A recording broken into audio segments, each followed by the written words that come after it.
Ja, heute geht es darum, wenn das Feuer Gottes uns entfacht, dass wir niemals dieselbe Person bleiben können. Dass das Feuer Gottes uns ruft zum Dienst für Gott, dass das Feuer Gottes uns verändert und dass das Feuer Gottes uns aktiviert, für ihn, für Multiplikation zu gehen. Und darum sei ermutigt heute für diese Message wirklich und sei bereit, dass Gott Multiplikation bringt. Ich habe es genannt, vom Funken zur Fackel, wenn Gottes Feuer dich verändert. Vom Funken zur Fackel, wenn Gottes Feuer dich verändert. Und da möchten wir mal reinschauen in eine Bibelstelle, die steht im 2. Mose Kapitel 3. Ihr dürft gerne eure Bibel mal rausholen. Und dort geht es um die Geschichte von Mose. Mose in Ägypten, quasi aufgewachsen, so ein bisschen als Adoptivsohn, Pflegekind so vom Pharao. Dann mit 40 ungefähr hat er dann dort einen Ägypter mal erschlagen. Das sah nicht gut aus, dann ist er geflohen, war dann in der Wüste für 40 Jahre Schafe hüten und damit 80 Jahren hat er seinen Berufungsmoment. Und es ist echt speziell, weil vielleicht lernen wir da auch von, es ist nie zu spät bei Gott. Okay? Und da lesen wir mal Vers 1. Mose hütete die Herde seines Schwiegervaters Jitro, des Priesters von Midian. Eines Tages trieb er die Tiere durch die Wüste und kam zum Horeb. Das ist auch der Sinai, ja? Dem Berg Gottes. Da erschien ihm der Engel des Herrn in einer Feuerflamme, die aus einem Dornbusch schlug. Mose sah, dass der Busch zwar in Flammen stand, aber nicht verbrannte. Das ist ja seltsam, sagte er zu sich selbst. Warum verbrennt dieser Busch nicht? Das muss ich mir näher anschauen. Als der Herr sah, dass Mose herankam, um es genauer zu betrachten, rief er ihm aus dem Busch heraus. Mose, Mose. Hier bin ich, antwortete Mose. Komm nicht näher, befahl Gott. Zieh deine Sandalen aus, denn du stehst auf heiligem Boden. Ich bin der Gott deiner Vorfahren, der Gott Abrahams, der Gott Isaaks und der Gott Jakobs. Als Mose das hörte, verhüllte er sein Gesicht, denn er hatte Angst, Gott anzuschauen. Der Herr sagte zu ihm, ich habe gesehen, wie mein Volk in Ägypten unterdrückt wird. Und ich habe ihr Schreien gehört. Ich weiß, wie sehr es leidet. Ich bin gekommen, um sie aus der Gewalt der Ägypter zu retten und sie aus Ägypten zu führen in ein schönes, weites Land. In ein Land, in dem Milch und Honig überfließen oder auch Mandelmilch und Agavendicksaft. Das Land, in dem die Kanaaniter, Hethiter, Amoriter, Persiter, Hiviter und Jebusiter leben. Ich habe das Schreien der Israeliten gehört und ich habe gesehen, wie sie von den Ägyptern unterdrückt werden. Okay, machen wir mal kurz Pause.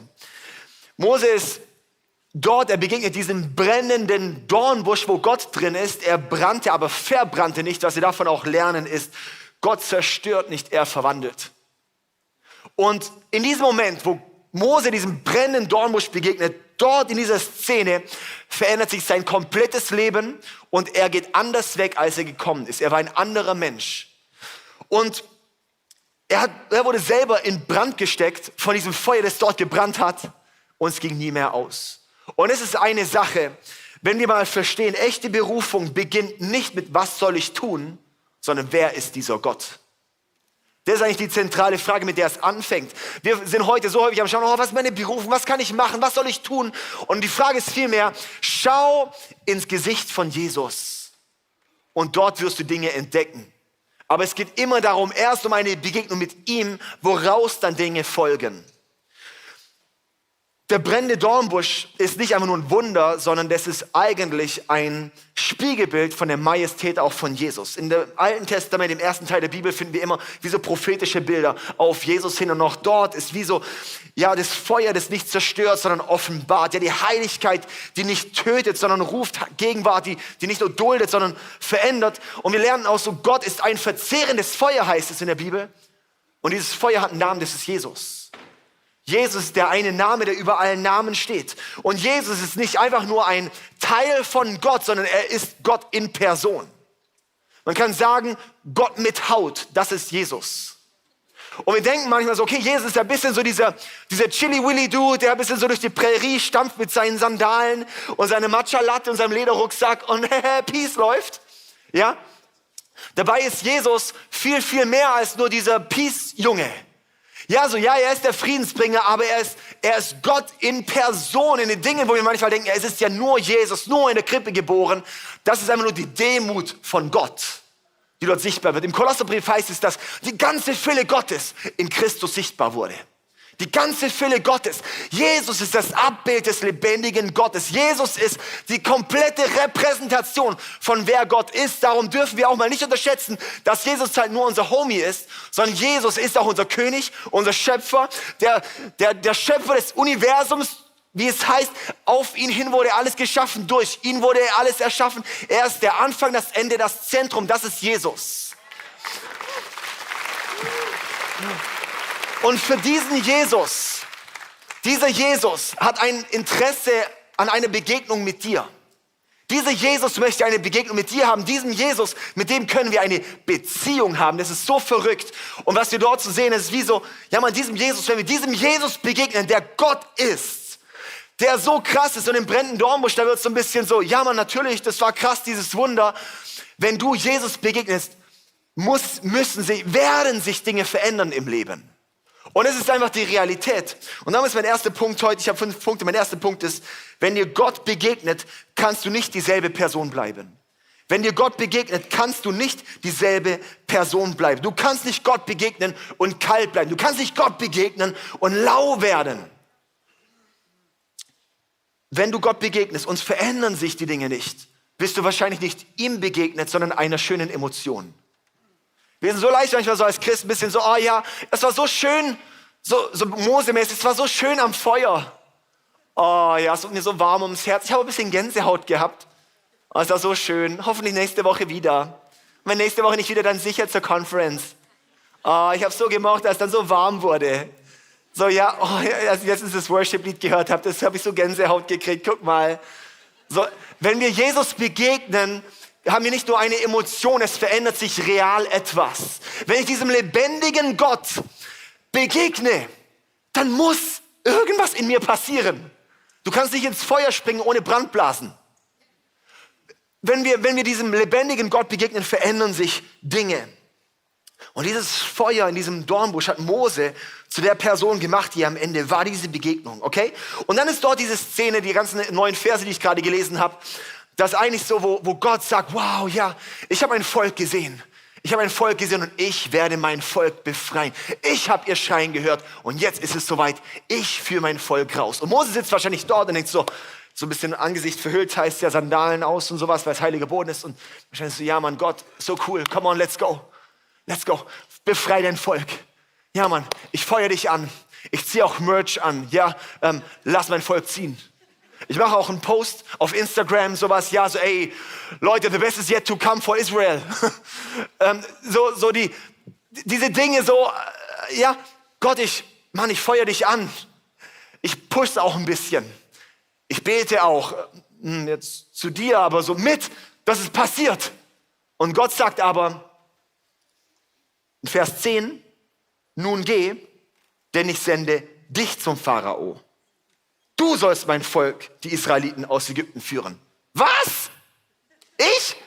Gott, gerade eben hast du doch gesagt, ich mache das und ich habe mein Volk gesehen und ich führe sie raus. Und hier sagst du, ich soll gehen? Gott, ich habe doch vorhin gebetet, Lord send revival, Lord send it now.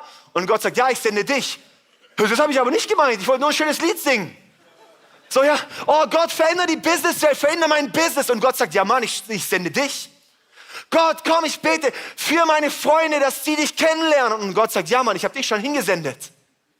Ja, oh Gott, ey, schenk das in diesem Land, dass hier in Europa noch mehr Kirchen gegründet werden. Gott sagt, ja, ich sende euch. Gott, schenk doch Geld fürs Ministry. Ich habe es schon geschickt, es ist nur in den Geldbeuteln stecken geblieben. So ja, und das ist so spannend, weil wir finden häufig das Feuer so schön, aber sobald es heißt, dass eine Veränderung daraus kommt, wollen wir es nicht. Und dort bleiben wir stehen. Wir bleiben so häufig gern so am Feuer stehen, an der Feuerstelle stehen und denken, oh, das war jetzt echt gemütlich. Echt ein tolles Lagerfeuer, echt toll mit dir. Aber das Ziel ist, wenn wir dem Feuer Gottes begegnen, dass es uns anzündet. Mein zweiter Punkt ist, eine Begegnung mit Gottes Feuer ist ein Ruf zum Dienst. Eine Begegnung mit Gottes Feuer ist ein Ruf zum Dienst. Und zwar nicht zum vollzeitlichen Gemeindedienst. Also das heißt nicht, jeder muss Pastor werden, okay? Aber zum vollzeitlichen Reich Gottesdienst. Dass wir verstehen, dass du verstehst, dass du gesendet bist von Gott in deine Sphäre deines Einflusses, in deinen Lebensbereich, da wo du hingestellt bist. Dass du das Feuer, das du von Gott empfangen hast, dort reintragen kannst. Ja? Die Frage ist nicht, ob ich gehen soll, wenn du vom Feuer Gottes ergriffen wurdest, sondern vielmehr, wohin? Und es ist eben diese schöne Stelle, wo dann Mose dann auch nachher diskutiert, ja, wohin soll ich gehen? So, was, wenn sie mir nicht glauben? Und er sagt, ja, was hast du in deiner Hand? Diesen Stab. Cool. Mit dem machen wir's. Was hat Gott in deine Hand gegeben? Was ist das, was Gott dir gegeben hat? Es sieht nicht spektakulär aus. Vielleicht so ein Hirtenstab, wie jeder andere auch hat. Aber wenn plötzlich der Gottfaktor reinkommt, ist das Wunder in deiner Hand. Gott braucht Menschen, die von seinem Feuer ergriffen wurden. Und mein dritter Punkt ist, jetzt aber hier, brennst du für deine Karriere oder für Gottes Ehre? Brennst du für deine Karriere oder für Gottes Ehre? Weil jetzt ist das eine so, manchmal ist es so, oh, ich will gar nicht losgehen auf der einen Seite des Pferdes, wo wir dann gerne mal runterhängen. Und dann gibt es aber auch die andere Seite des Pferdes, sage ich mal, wo es eher darum geht, ich finde es so geil, wenn ich jetzt hier mal richtig der Star werde. Okay? Und jetzt bist du so die andere Seite, so dieses, wo es dann nicht um Gottes Ehre geht, sondern um meine Karriere. Ja, wir malen häufig Selbstverwirklichung christlich an und nennen es Berufung. Ja, so wir Selbstverwirklichung im Namen Gottes ist eigentlich nur getarnter Egoismus. Und wir haben aber heute ein bisschen diese Zeit, so ja, ich möchte Worship-Leader werden. Dabei möchten sie eigentlich nur Popstar werden und haben es halt dort nicht geschafft. Ja, so, oh, ich möchte Pastor werden. Oder willst du eigentlich nur auf der Bühne sein und bist nicht bereit, dich jemandem unterzuordnen? Oh, ich bin berufen, Kingdom Builder zu sein. Ja, Reich Gottes und Finanzen und boom, das explodiert. Oder willst du einfach nur Kohle scheffeln für deine Ehre, dass du ein geiles Leben hast? Ich bin gemacht, um Christian Influencer zu sein. Ja, so. Oder willst du eigentlich nur dein Ego füttern mit den Likes, die dort kommen? Und jetzt ist die Sache, weil es geht um die Frage nicht um was. Nach außen kann es genau gleich aussehen. Ein gereinigtes Motiv oder ein egoistisches Motiv kann teilweise genau gleich nach außen aussehen. Weil Leute urteilen immer.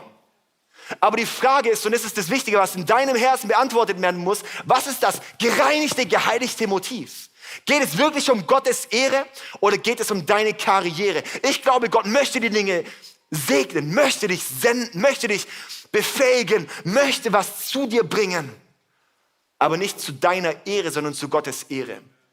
Es ging in der Geschichte nie darum, wo Gott gesagt hat, ja, Mose, ich sende dich, weil ich möchte deinen Namen so groß schreiben. Mose, der Leiter von Israel, das Volk aus Ägypten ins verheißene Land führt. Ich schreibe deine Geschichte, Mose. Es finden wir nicht einmal, wo Gott sagt, ich möchte Moses Geschichte schreiben. Aber es ging darum, dass Mose bereit war, Gottes Geschichte zu schreiben. Und das ist der zentrale Punkt. Sind Menschen bereit? Bist du bereit, Gottes Geschichte zu schreiben? Weil der springende Punkt ist der, Gott hat sich entschieden, auf dieser Erde nichts zu tun, außer durch Menschen. Du kannst die ganze Bibel durchschauen. Gott sagt eigentlich nie einfach nur so, ich mach's. Er hat hier Ezekiel, ja, ich fand keinen, der in den Richt springt, der betet. Darum musste Gericht kommen. Er hätte es abwenden können, wenn Menschen sich finden, die beten. Er hat gesagt, oh, ich würde gerne mein Volk befreien. Aber ich habe mich entschieden, ich werde es durch Menschen tun, durch dich, Mose.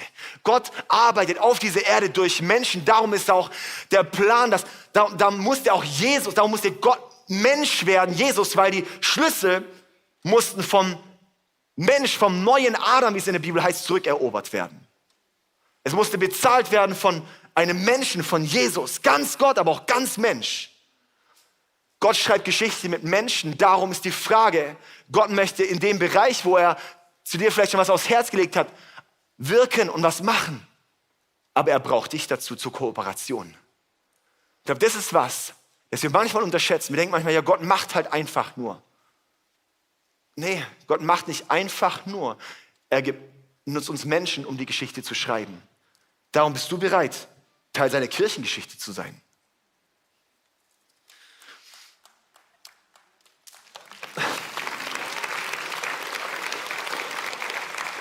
Ja, es kostet manchmal einen Preis. Es ist auch ein Preisschild dran. Aber dieses Preisschild lohnt sich. In Vers 11 heißt es dann weiter, 2. Mose 3, Vers 11. Wer bin ich, dass ich zum Pharao gehen und die Israeliten aus Ägypten führen sollte, fragte Mose Gott. Er antwortete, ich werde mit dir sein. Mose fängt 5-mal an zu diskutieren über Kapitel 3 und auch Kapitel 4, warum er bitte nicht gehen soll. Wer bin ich schon? Und das Coole ist, Gott reagiert nicht im Sinne von, oh Mose, Unterschätzt dich nicht. Komm mal raus aus deinem Minderwert. Du bist so ein krasser Typ. Du bist so begabt. Nein. Doch, Mose, du bist so begabt. Nee, sag sowas doch nicht. Wirklich? Ja, Mann, du schaffst es. Ja, so ist nicht Gott. Gott ist da nicht so von, wow, du bist so ein krasser Typ. Du bist so heftig talentiert, sondern Gott sagt einfach nur, ja, Mann, stimmt. Du bist jetzt halt da, du bist jetzt halt die Person, durch die ich es machen will, aber weißt du, es geht nicht um dich, wer bin ich, sondern ich werde mit dir sein. Das ist der zentrale Punkt. Der zentrale Punkt ist, ob Gott mit dir ist. Das ist der Punkt, um den es geht. Darum, ich werde mit dir sein. Es geht nicht darum, ein vierter Punkt ist, es ist egal, wie wenig du bist, wenn Gott mit dir ist. Es ist egal, wie wenig du bist, wenn Gott mit dir ist. Es geht nicht um die Stärke von dir, die zählt. Es geht um die Stärke von Gott, die zählt. Es geht nicht um die Größe des Werkzeugs. Es geht um die Größe des Meisters. Und die Frage ist nicht, was für ein krass talentiertes und geskilltes und schönes Werkzeug du bist, sondern die Frage ist, ob du ein Werkzeug bist, das sich in die Hand des Meisters schmiegt, dass er damit etwas schaffen kann. Das ist die Frage, um die es geht. Und es ist so spannend, weil Gott nutzt die Begrenztheit von Mose. Und 5-mal diskutiert Mose mit Gott. So, nein, ich will nicht gehen. Oh, ich bin nicht so talentiert, ich kann doch nicht so gut reden. Was werden die Leute von mir dann denken? Und so ein bisschen mein Image. Und beim 5. Mal, wo er sagt, ich will wirklich nicht gehen, bitte sende jemand anderen, heißt es, und Gottes Zorn erbrannte. Und es ist ein spannender Punkt, weil wir brauchen auch die Furcht des Herrn.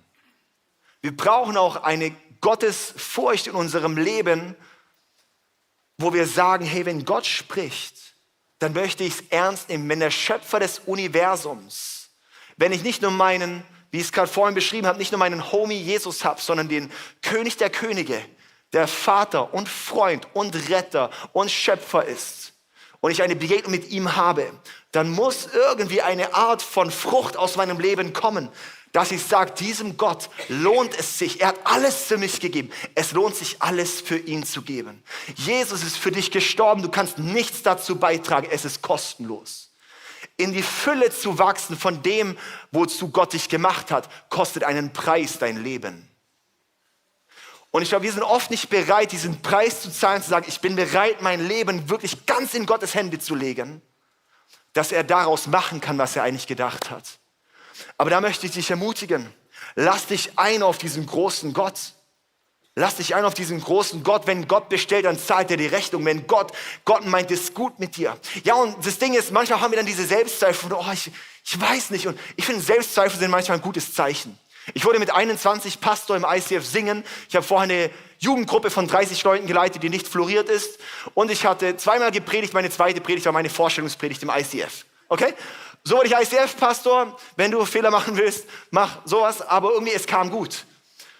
Und das Spannende ist, es hat Menschen gegeben hier im ICF, die das mir zugetraut haben, zu sagen, okay, David, probieren wir mal. Wir probieren es, wir vertrauen da auch Gott, weil wenn Gott bestellt, dann zahlt er auch die Rechnung. Und ich war die ganze Zeit, habe ich mich gefragt, wie soll ich das nur hinkriegen? Bei jeder Gemeinde, die wir gegründet haben in den letzten Jahren, war so, keine Ahnung, wie soll ich das überhaupt mit meiner Kraft hinbekommen? Aktuell hat Gott wirklich, wo ich echt sage, ich sage selten so, Gott hat gesprochen, aber dieses Jahr war ein sehr krasser Impuls von Gott, eine neue Church zu gründen in den nächsten Monaten. Werden wir wahrscheinlich ein bisschen mal was, vielleicht hier und da mal von hören. Und ich frage mich, wie soll das gehen? Wir haben gerade unser 4. Kind gekriegt. Ich bin gut beschäftigt mit dem ICF Schwarzwald-Bodensee. Aber ich habe gemerkt, wo Gott mal gesprochen hat in der Gebetszeit, so intensiv und dann bestätigt hat durch verschiedene Dinge, war es so, okay, es ist komplett auf Risiko. Ich habe keine Ahnung, mit welcher Ressource oder wie ich das machen soll. Ich habe noch nicht mal Leute gehabt und jetzt einfach diesen Schritt zu gehen, aufs Wasser hinaus und Gott macht etwas draus. Selbstzweifel sind manchmal ein gutes Zeichen, aber sie dürfen uns nie abhalten, als Entschuldigung nicht zu gehen. Darum ja, Selbstzweifel, super, wenn wir realisieren, wir brauchen Gott. Selbstzweifel sind ein schöner Punkt, an den Punkt zu kommen von, okay, ich kann es aus mir raus nicht, aber ich brauche Gott dazu, das uns in eine Abhängigkeit zu ihm führt. Darum, wenn du gerade vor einer Entscheidung stehst, wo du dich fragst, wie soll ich dort reinwachsen, wie soll ich das angehen, da hat Gott irgendwie gesprochen, da merke ich, da schlägt mein Herz für, dann geh diesen Schritt, auch wenn du nicht weißt, wie. Weil wenn Gott bestellt, dann zahlt er auch die Rechnung.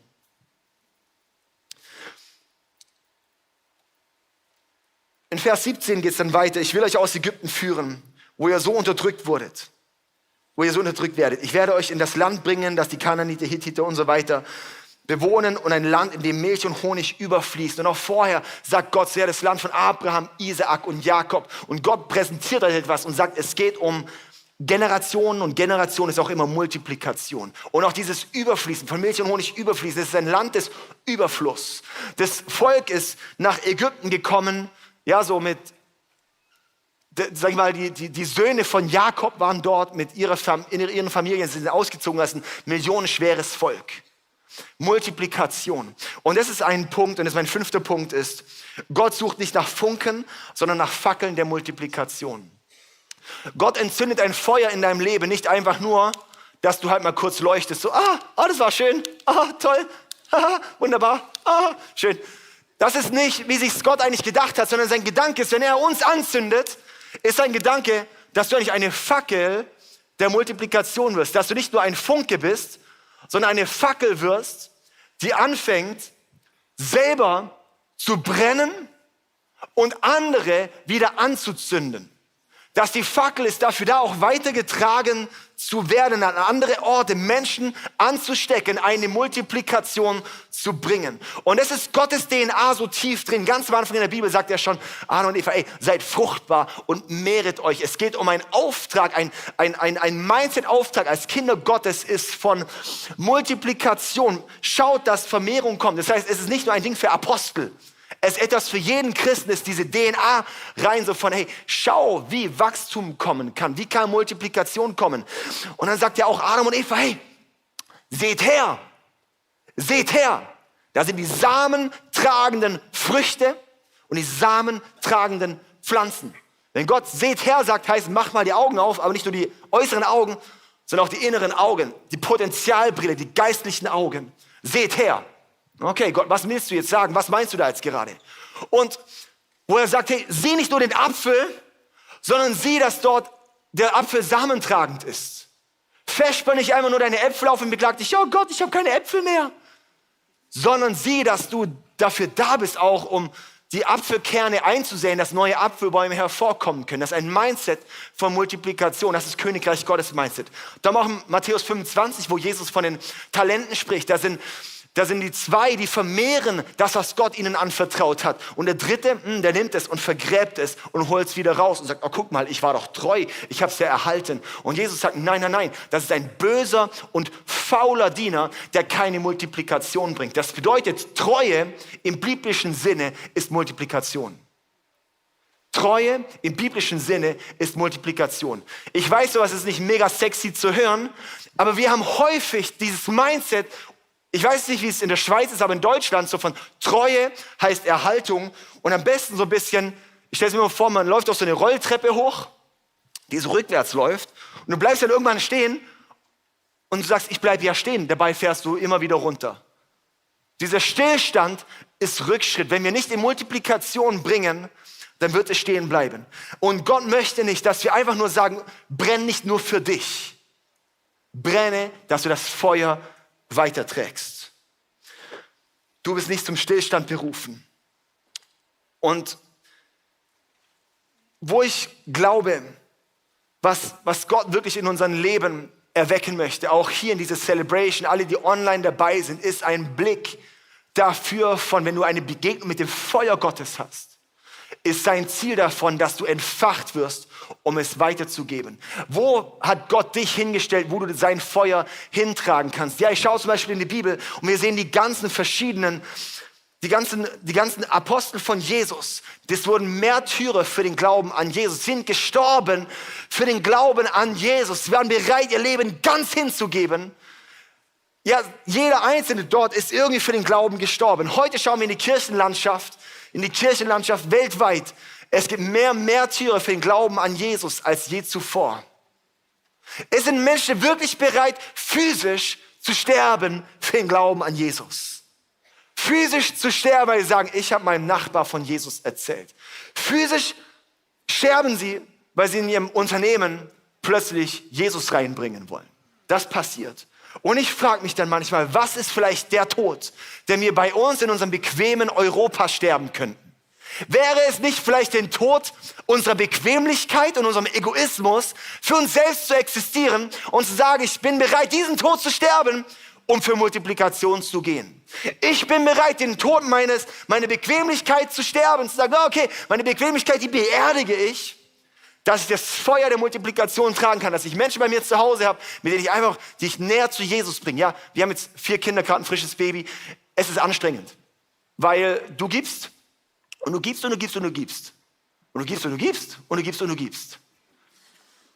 Und das ist speziell, weil es dasselbe auch im Geistlichen, wenn du Menschen in Jüngerschaft führst. Am Anfang gibst du, dann denkst du, oh, jetzt wieder eine Windel voll gekackt, und jetzt wieder hier irgendwie ein Glas umgekippt, hier wieder dies und das, da Sofa angemalt. So, und so geht es dir vielleicht auch in Jüngerschaft. Aber sind wir bereit, diesen Tod zu sterben? Der ist nicht immer sexy und nicht immer bequem. Aber das heißt es, die Fackel weiterzutragen. Ich glaube, Gott hat heute hier Leute online, Leute hier im Raum dazu berufen, das Feuer weiterzutragen, nicht nur bei dir zu behalten. Vielleicht hat Gott dich gerufen, wirklich eine Kirche irgendwo zu gründen. Vielleicht hat Gott dich gerufen. Und ich glaube auch, dass Gott wirklich auch Leute heute hier hat, die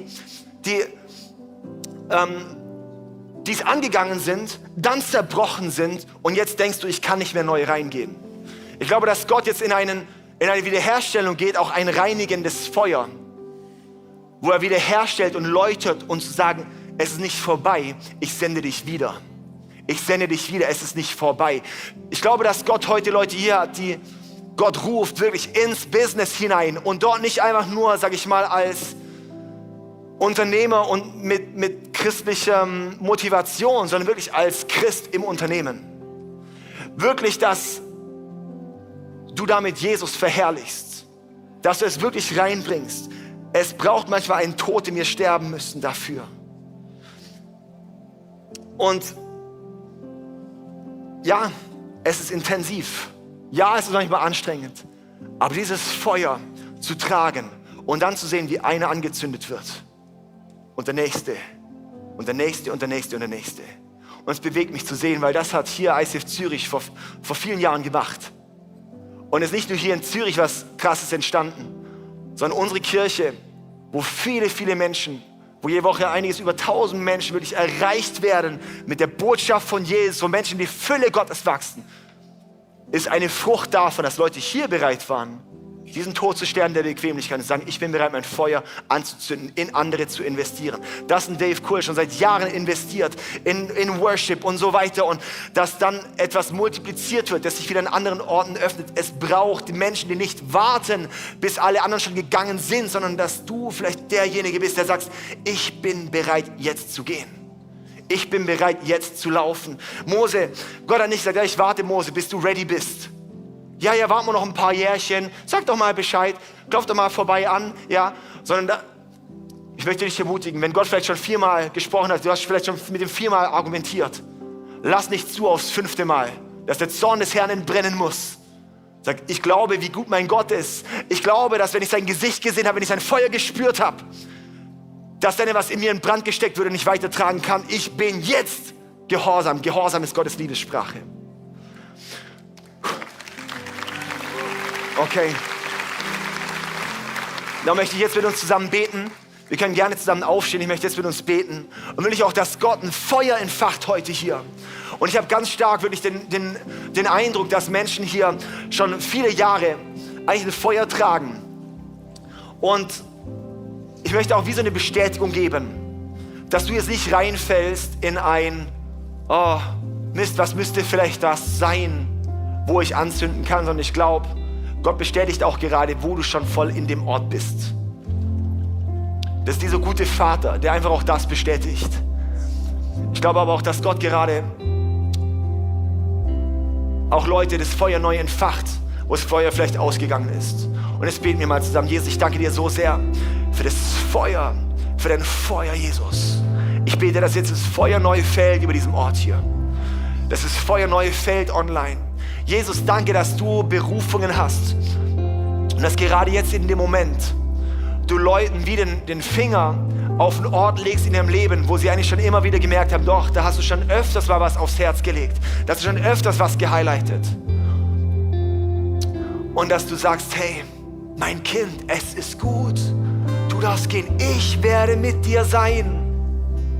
Und wenn du das gerade bist, dann darfst du einfach deine Hand heben als ein Zeichen von, ja, hier Jesus, hier bin ich. Hier bin ich. Jesus, danke, dass du gerade wirklich da Hände überall hochgehen und dass du diese Hände jetzt gerade wirklich siehst und das Feuer Gottes fallen darf. Dass eine neue Befähigung kommt, dass das, was vorher der normale Stock von Mose in der Hand war, dass du daraus jetzt ein Wunder tust. Bisher hat es ausgesehen, als es ist halt meine Fähigkeit. Aber Gott, es kommt der Gottfaktor rein und plötzlich wird etwas multipliziert. Plötzlich wird die übernatürliche Komponente reinkommen. Ich bete für die Kraft des Heiligen Geistes, die jetzt wirklich dich erfüllen darf, jetzt hier. Im Namen von Jesus. Danke, Jesus, dass du Leute berufst, dass du Leute als Pastoren berufst, als Businessleute berufst, in die Politik gerade berufst. Ich glaube, hier ist einer, der in der Kommunalpolitik ist. Und der immer gedacht hast, oh, soll ich irgendwie nationaler gehen? Aber es wird unbequem. Es wird schwer, dort einzustehen. Ich möchte dir sagen, ich glaube, Gott ruft dich jetzt wirklich auch auf nationale Ebene und sagt dir, aber such dir auch wie in der Bibel, die Könige sind meistens gefallen, wenn es keinen Priester neben ihnen gab. Such dir einen Priester, such dir einen Propheten, der dich begleitet und die Stimme Gottes noch in deinem Ohr sein darf. Jesus, danke, dass du gerade hier wirklich Dinge freisetzt. Komm in deine Gegenwart hier. Hier ist unser Herz. Du bist so heilig, du bist so gut, Jesus. Du bist so heilig, du bist so gut. Ich bete, dass wir jetzt gerade hier wirklich das Angesicht des Herrn sehen dürfen, Jesus. Danke, Jesus.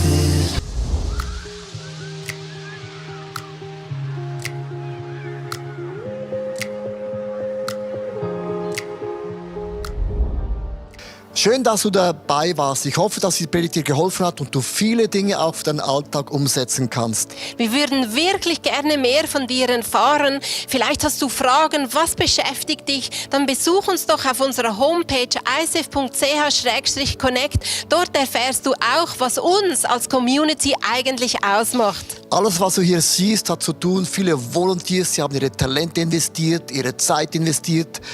Auch ganz konkret Finanzen, weil ohne Finanzen ist das alles gar nicht möglich. Ja, und das hier ist unsere Einladung an dich, Teil von diesem Großen zu werden, was Gott tut, auch mit deinen Finanzen, weil es ist so viel Technik, es sind so viele Investments, die wir machen, dass das alles möglich ist. Und mit deinen Finanzen kannst du dann einen Unterschied machen. Und noch eine kleine Sache, abonniert den Kanal, macht einen Daumen hoch, schreibt was in den Kommentar rein, weil es wird uns helfen, dass Leute plötzlich von dieser Sendung hören, weil wir wollen ja die beste Botschaft rausbringen an Menschen, die noch nie von diesem Gott gehört haben. Also, bis zum nächsten Mal.